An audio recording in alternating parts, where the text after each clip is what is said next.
Selamat pagi pemirsa, apa kabar Anda hari ini? Bersama saya Puji Lestari, inilah kabar Indonesia.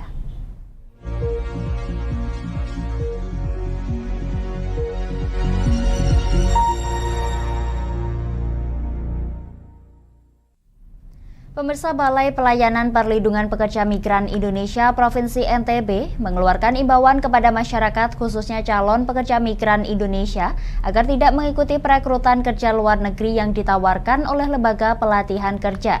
Imbauan ini dikeluarkan sebagai bentuk perlindungan dasar dari maraknya tindak pidana perdagangan orang dari perusahaan tanpa izin rekrut.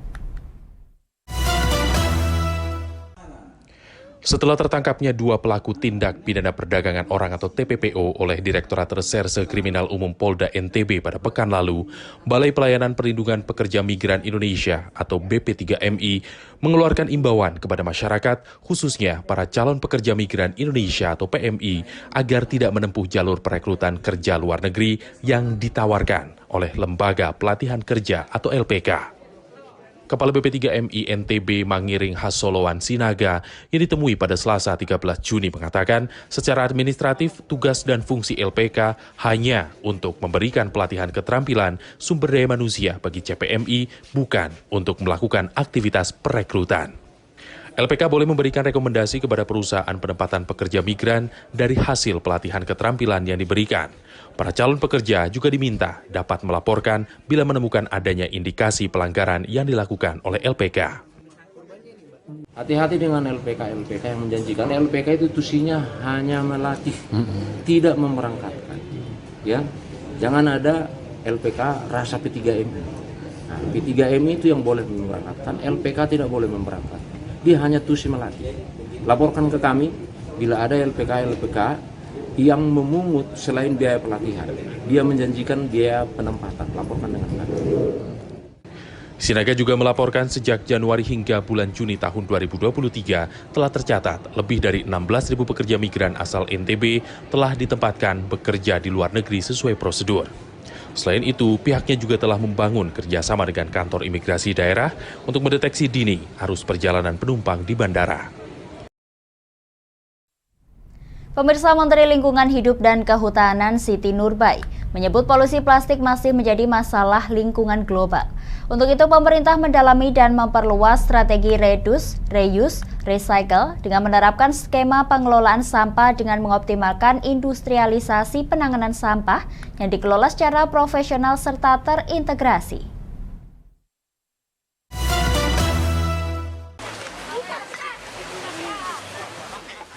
Menteri Lingkungan Hidup dan Kehutanan Siti Nurbaya mengatakan, polusi plastik masih menjadi masalah lingkungan global. Tingkat polusi plastik yang meningkat cepat seperti diungkapkannya pada acara Festival Sampah Nasional di Jakarta Selasa 13 Juni. Tak hanya berdampak negatif pada lingkungan tetapi juga sosial, ekonomi, dan kesehatan. United Nations Environment Program (UNEP) mencatat jumlah sampah plastik yang masuk ke ekosistem akuatik dapat meningkat 3 kali lipat. Pada tahun 2016 tercatat 9 hingga 14 juta ton per tahun. Jumlah tersebut diperkirakan meningkat menjadi 23 hingga 37 ton per tahun pada 2040. Untuk itu, pemerintah mendalami dan memperluas strategi reduce, reuse, dan recycle untuk mengoptimalkan pengolahan sampah dengan memanfaatkan teknologi, salah satu kunci penanganan sampah di tanah air. Secara spesifik pada sektor sampah limbah ini, Indonesia menargetkan penurunan tingkat emisi gas rumah kaca sebesar 40 juta ton CO2 ekuivalen melalui skenario kebijakan dengan upaya sendiri atau CM1 dan 43,5 juta ton CO2 melalui skenario kebijakan dengan dukungan kerjasama teknis internasional untuk tahun 2030. Siti Nurbaya juga mengatakan saat ini pengelolaan bank sampah di Indonesia telah mencapai 25.540 unit. Bank sampah dinilai memiliki peran strategis sebagai sarana edukasi, instrumen perubahan perilaku masyarakat. Selain itu, bank sampah juga merupakan mitra strategis dalam penerapan kewajiban produsen untuk mengurangi sampah di Indonesia.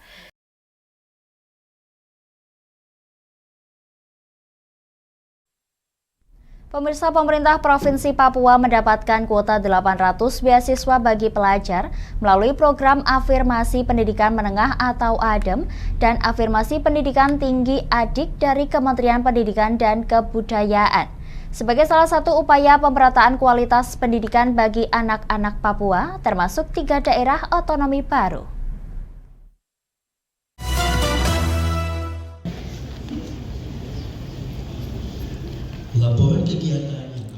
Sebanyak 800 pelajar di Papua, termasuk 3 daerah otonomi baru mendapatkan beasiswa dari Kementerian Pendidikan dan Kebudayaan, yakni melalui program Afirmasi Pendidikan Menengah atau ADEM sebanyak 450 orang dan Afirmasi Pendidikan Tinggi atau ADIK sebanyak 350 orang.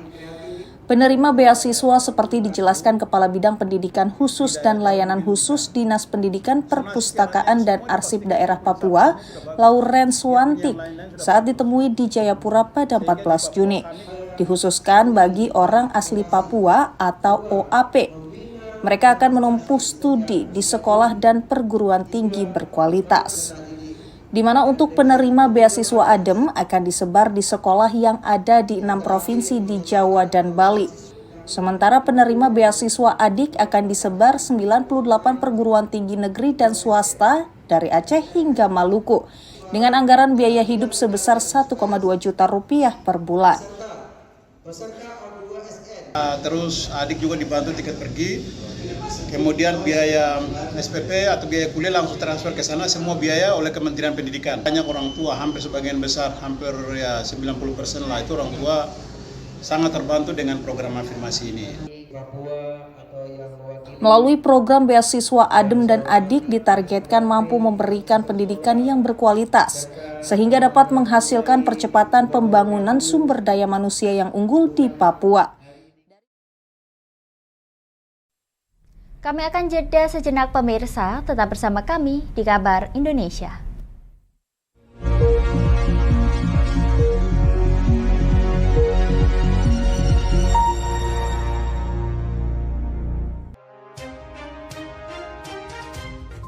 Inilah ketiga anggota komplotan pencuri spesialis pecah kaca mobil setelah melakukan penggelapan 20 sepeda motor dan 2 unit mobil dengan modus retard. Merangkum semua peristiwa sebagai berita yang penuh fakta. Bersama Puji Lestari, saksikan Jateng hari ini setiap Senin hingga Sabtu jam 4 sore hanya di Lingkar TV.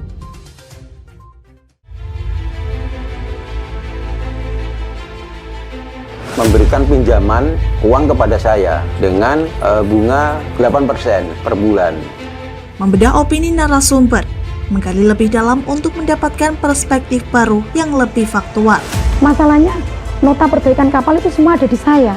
Kenapa Tomo bisa menunjukkan? Demi mendapatkan informasi yang solutif dan terpercaya dalam Bedah Opini. Setiap Rabu jam 11 siang hanya di Lingkar TV.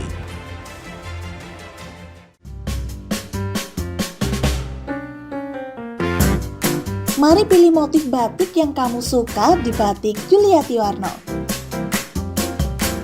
Memproduksi dan menjual batik tulis bakaran khas Pati dengan kualitas yang sangat istimewa.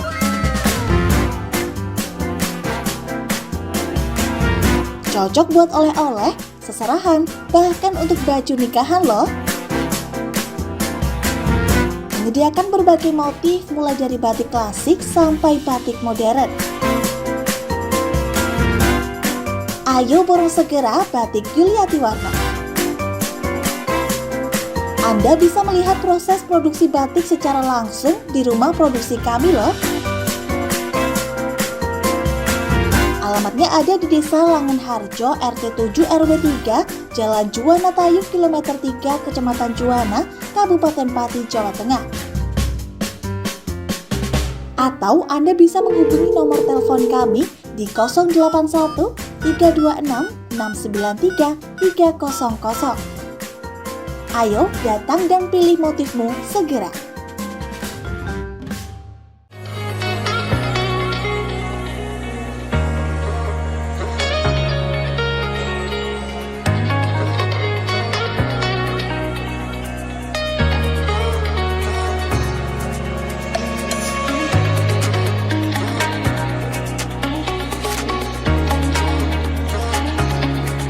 Hatta Castor Pati, surganya alat tulis dan perlengkapan sekolah serta kantor. Mau cari buku? Ada. Mau cari alat tulis? Ada dong pastinya. Atau mau cari tas? Juga ada. Semuanya lengkap di Hatta Castor Pati. Kami siap melayani Anda dengan sepenuh hati.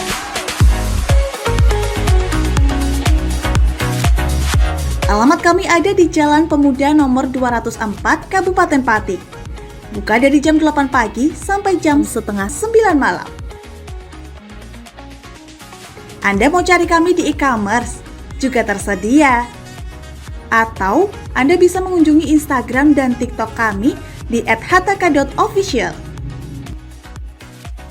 Ayo, tunggu apa lagi? Penuhi kebutuhan alat tulis dan aksesoris sekolah serta kantor Anda di Hatta Castor Pati.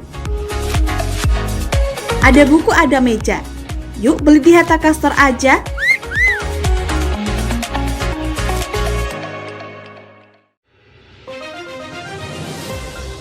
Modus kedua pelaku ini berpura-pura kehabisan bahan bakar kendaraan. Setelah pelaku dibantu, mereka kemudian melakukan kekerasan dan mengambil paksa sepeda motor korban. Saat tiba di lapangan terbang Okbab, rombongan langsung dihadang 5 orang yang mengaku sebagai anggota KKB. Yakni melakukan bujuk rayu kepada korban yang merupakan santriwati pada momen kegiatan belajar mengajar khusus. Menyajikan informasi-informasi hangat dan terpercaya bersama Kabar Indonesia setiap Senin hingga Sabtu jam 7 pagi hanya di Lingkar TV.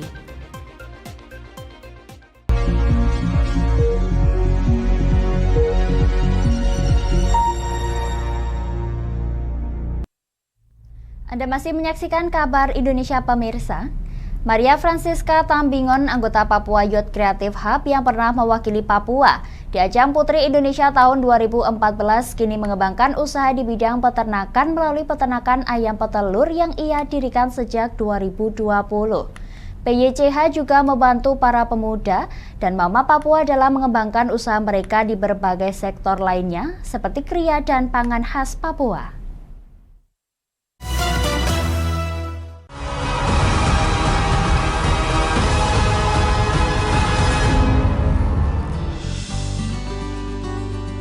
Seperti cita-cita Presiden Joko Widodo yang menginginkan UMKM Indonesia naik kelas, Papua Youth Creative Hub PYCH memberikan pendampingan bagi wirausaha muda dan memfasilitasi tempat berjualan melalui PYCH Store. Agar ribuan produk yang dijual oleh lebih dari 100 UMKM lokal tanah Papua ini bisa dijangkau oleh pasar nasional, maka PYCH Store membuat sistem penjualan terintegrasi ke berbagai penjuru negeri dengan kemudahan transaksi dan jaminan kualitas produk yang terdaftar pada Hak Kekayaan Intelektual (HKI). Seperti halnya mantan Putri Indonesia Papua 2014, Maria Francisca Tambingon, yang saat ini tengah menjalankan usahanya sebagai peternak ayam petelur. Berawal dari langkanya ketersediaan telur ayam di Papua saat pandemi COVID-19 melanda, membuat perempuan berusia 27 tahun itu bertekad untuk memenuhi kebutuhan pangan di Papua dengan memproduksi ribuan telur. Jiwa wirausaha talenta muda Papua sekaligus anggota PYCH itu bahkan semakin tumbuh setelah mendapatkan binaan dari Badan Intelijen Negara BIN. Demi menghasilkan telur berkualitas, Maria memberikan pakan pada pagi dan sore hari untuk ayam petelur yang diternaknya sebanyak 4.000 ekor tersebut. Juga menjaga kebersihan kandang dan kesehatan ternak yang dikontrolnya secara rutin dengan dilakukan pembersihan setiap hari dan pemberian vitamin pada ayam.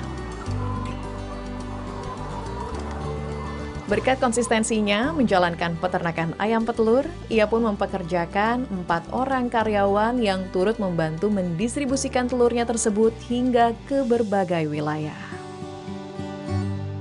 Kalau peran PYCH sendiri sampai saat ini saya disupport dengan pelatihan-pelatihan dan juga kita sedang membangun beberapa titik usaha yang sama dari ayam petelur sendiri, dan itu kita membangun relasi di kabupaten-kabupaten yang ada di Provinsi Papua, dan juga kita diberikan motivasi serta dorongan untuk mengembangkan usaha ayam petelur itu sendiri.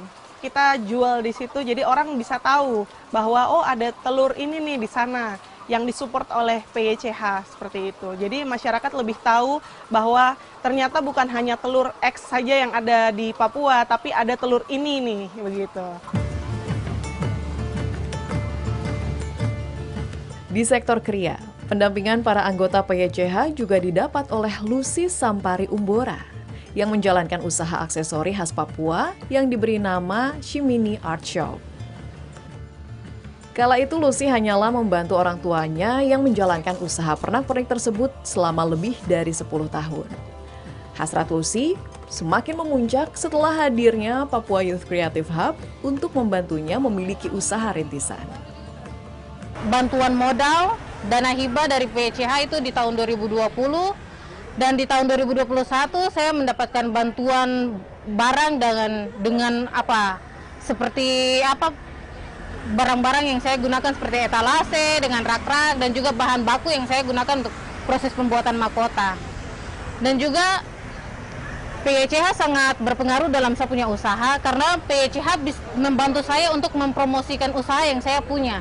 Jadi sekarang setelah ada bangunan atau pet store-nya PYCH, saya dapat menitipkan produk saya ke store-nya PYCH. Dan selalu ada pendampingan dari kakak-kakak supaya memacu saya untuk terus maju.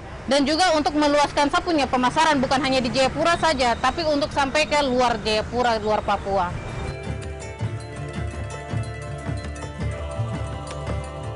Lucy begitu pandai dalam merangkai bulu kasuari menjadi sebuah mahkota cantik yang memberi makna kehormatan bagi masyarakat suku Asmat. Satu persatu bulu saling direkatkan sebelum akhirnya ditempel pada kulit kayu dan dihias dengan beragam ornamen. Meski hanya seorang diri, berkat ketelatenannya, Lucy mampu menghasilkan hingga 50 mahkota dalam sebulan yang selalu habis terjual saat turis berkunjung.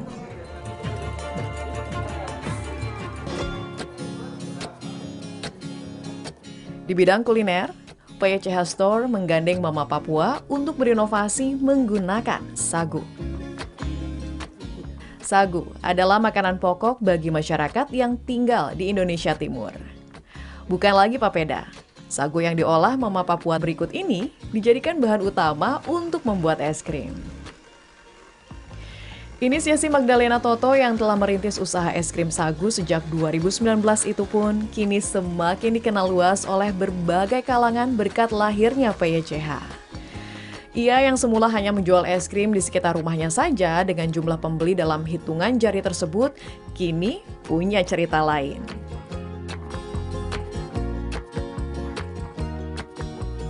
Kebanyakan kita melihat bahwa banyak orang membuat es krim, tapi mereka kebanyakan memakai rasa perasa dari seperti warna makanan, ada rasa buah yang sudah dibuat dari pabrik. Tapi saya lebih senang saya mencoba dari rasa buah yang asli dan saya mencoba masuk ke masyarakat, mereka terima. Akhirnya saya jalani saja dengan buah yang ada.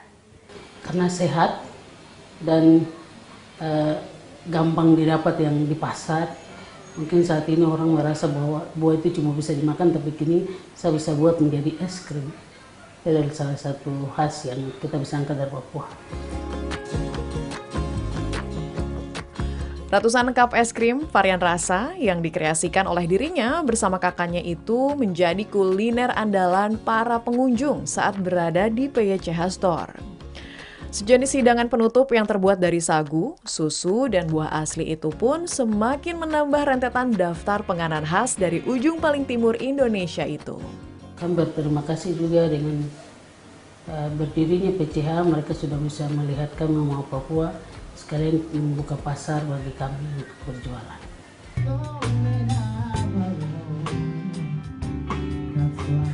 Kehadiran Papua Youth Creative Hub menjadi simbol kebangkitan muda-mudi Papua, seraya menjadi motor penggerak pembangunan bagi kesejahteraan bumi pertiwi.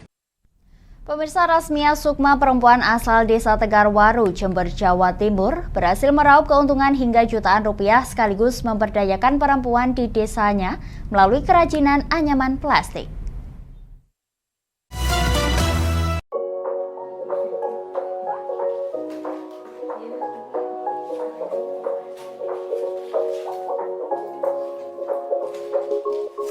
Beginilah keseharian Rasmia Sukma bersama sejumlah kaum perempuan di Desa Tegalwaru, Kecamatan Mayang, Jember, Jawa Timur, seperti yang terlihat pada Selasa 13 Juni 2023. Dengan ulet, tangan-tangan ini menganyam potongan tali plastik hingga menjadi beragam jenis tas dan dompet. Agar lebih menarik, kerajinan tersebut dihiasi dengan lukisan yang menggunakan teknik decoupage atau hiasan potong tempel. Berkat keuletannya, kini perempuan yang akrab dipanggil Mia ini telah mampu meraup keuntungan hingga jutaan rupiah setiap bulannya dan mampu memberdayakan perempuan-perempuan yang ada di sekitar tempat tinggalnya. Pemasaran dibantu teman-teman komunitas anyaman di Jember juga, kemudian dibantu teman-teman UMKM di luar craft yang mereka tertarik dengan produk saya, mereka bantu pasarkan lewat Car Free Day, lewat bazar. Ada untuk kerjaan sampingan, terus ada pendapatannya untuk bantu keluarga gitu.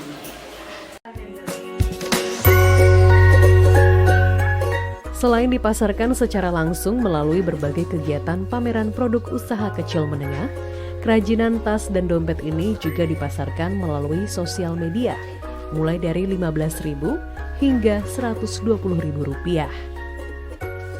Selain pembeli asal Jember, kerajinan tas ini juga banyak dipesan dari berbagai kota, seperti Bondowoso, Banyuwangi, Surabaya, dan Malang. Kami akan jeda sejenak pemirsa, tetap bersama kami di Kabar Indonesia.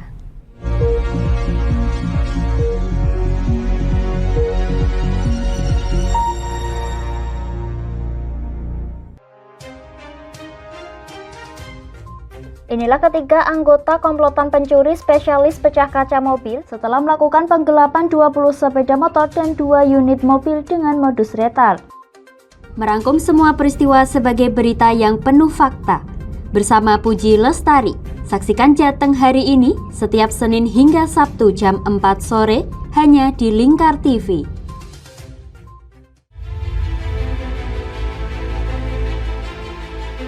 Memberikan pinjaman uang kepada saya dengan bunga 8% per bulan. Membedah opini narasumber, menggali lebih dalam untuk mendapatkan perspektif baru yang lebih faktual.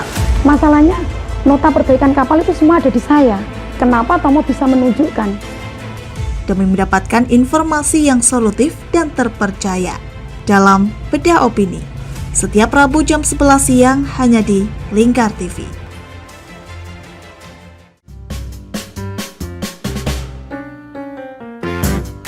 Mari pilih motif batik yang kamu suka di Batik Yuliati Warno. Memproduksi dan menjual batik tulis bakaran khas Pati dengan kualitas yang sangat istimewa.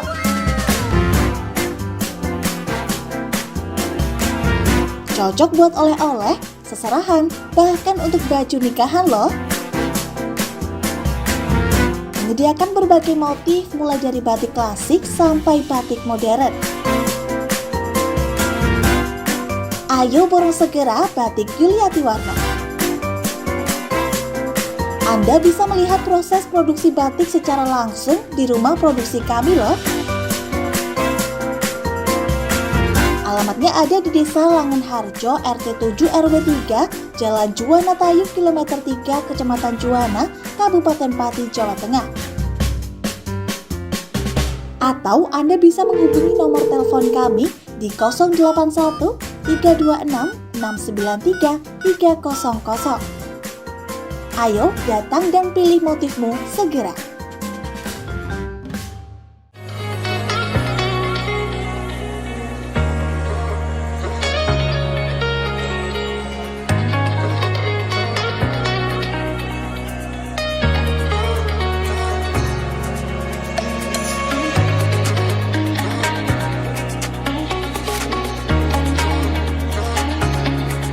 Hatta Castor Pati, surganya alat tulis dan perlengkapan sekolah serta kantor.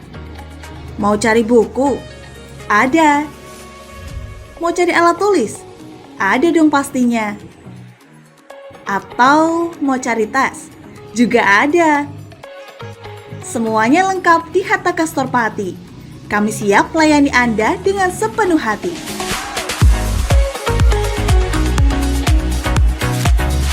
Alamat kami ada di Jalan Pemuda nomor 204, Kabupaten Pati. Buka dari jam 8 pagi sampai jam setengah 9 malam. Anda mau cari kami di e-commerce? Juga tersedia. Atau Anda bisa mengunjungi Instagram dan TikTok kami di @hattaka.official. Ayo, tunggu apa lagi? Penuhi kebutuhan alat tulis dan aksesoris sekolah serta kantor Anda di Hatta Castor Pati. Ada buku, ada meja. Yuk beli di Hatta Castor aja.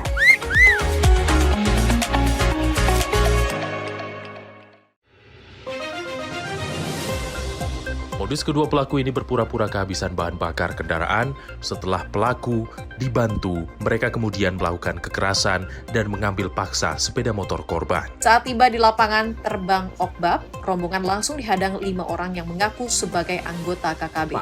Yakni melakukan bujuk rayu kepada korban yang merupakan santriwati pada momen kegiatan belajar mengajar khusus. Menyajikan informasi-informasi hangat dan terpercaya bersama Kabar Indonesia setiap Senin hingga Sabtu jam 7 pagi hanya di Lingkar TV.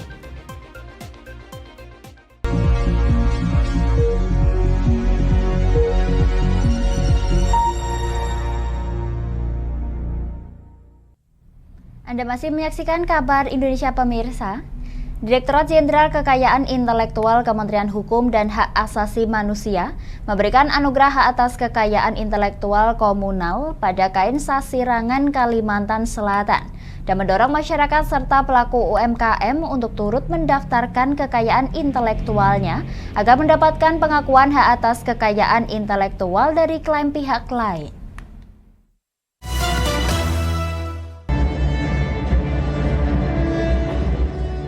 Direktorat Jenderal Kekayaan Intelektual Kementerian Hukum dan Hak Asasi Manusia Kemenkumham menganugerahkan hak atas kekayaan intelektual komunal pada KAIN Sasirangan, Kalimantan Selatan. Piagam dan plakat hak atas kekayaan intelektual diserahkan staf ahli Menteri Kemenkumham bidang ekonomi, Luki Agung Binarto kepada Gubernur Kalsel, Sahbirin Nur, pada acara Mobile Intellectual Property Clinic Kalsel 2023 di Banjarmasin, Selasa 13 Juni. Hak atas kekayaan intelektual HAKI juga diberikan kepada pemerintah kabupaten kota dan perguruan tinggi di Kalimantan Selatan.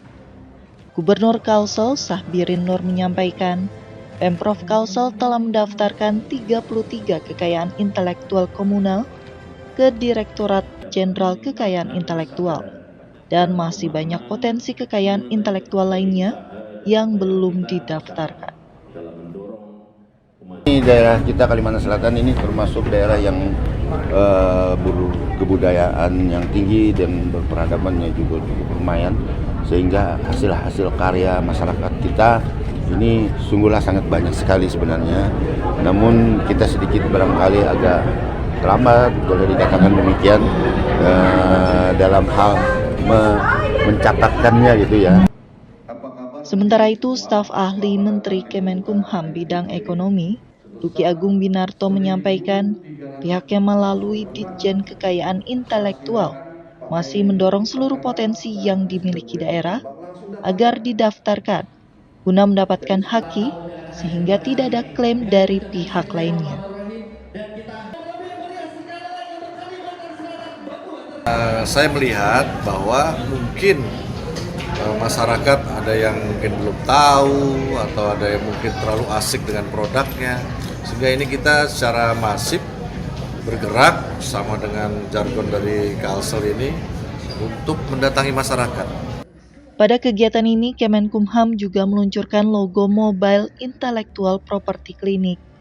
Melalui program itu, Kemenkumham bergerak hadir di tengah masyarakat untuk memberikan pelayanan pendaftaran hak kekayaan intelektual dengan harapan ekosistem ekonomi yang diperkuat oleh pelaku UMKM dapat terlindungi hak-haknya.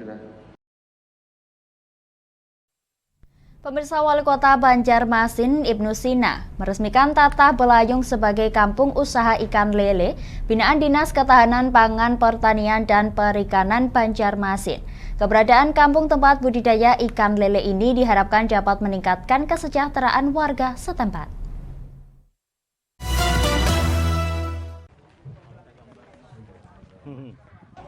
Pemerintah Kota Banjarmasin mencanangkan Tatah Belayung di Kelurahan Tanjung Pagar, Kecamatan Banjarmasin Selatan, Kalimantan Selatan, menjadi kampung usaha ikan lele.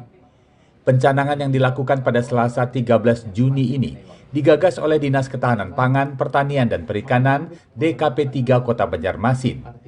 Pencanangan kampung usaha ikan lele ditandai dengan pelepasan 10.000 bibit ikan lele dan ikan kelabau oleh Wali Kota Banjarmasin Ibnu Sina, dan diikuti oleh sejumlah pejabat serta OPD Kota Banjarmasin dan juga warga masyarakat. Kegiatan ini sekaligus menjadi penambah jumlah atau restocking ikan di kawasan Tatah Belayung yang akan selalu didukung oleh pemerintah Kota Banjarmasin. Karena memang potensi sungainya cukup bagus, jadi saya kira tolong Pak Camat nanti dibina terus warga di sini melalui Pak Lurah, Ibu Lurah, mudah-mudahan betul-betul menjadi kampung budidaya ikan lele, bukan hanya ikan lele, tapi budidaya ikan lah secara keseluruhan. Itu untuk budidaya lele, pertama siklus panen cepat kita, yang kedua pula harga lebih stabil, sama panen lebih cepat, pakan bisa digantikan dengan pakan alternatif. Kita punya pakan alternatif yang lebih murah, kan keuntungan tambah besar, memungkinkan. Sejak tahun 2018, Tatah Belayung memiliki 50 pembudidaya ikan lele yang tergabung dalam 5 kelompok pembudidaya. Masing-masing kelompok memiliki keramba ikan hingga mencapai 30 keramba dengan kapasitas 1.000 ikan di setiap keramba. Dalam 1.000 bibit ikan lele yang dipanen bisa mendatangkan keuntungan hingga 1,5 juta rupiah. Demikian kabar Indonesia pemirsa, nantikan kabar Indonesia selanjutnya hanya di Lingkar TV. Saya Puji Lestari pamit dari hadapan Anda, selamat melanjutkan aktivitas Anda, selamat pagi dan sampai jumpa.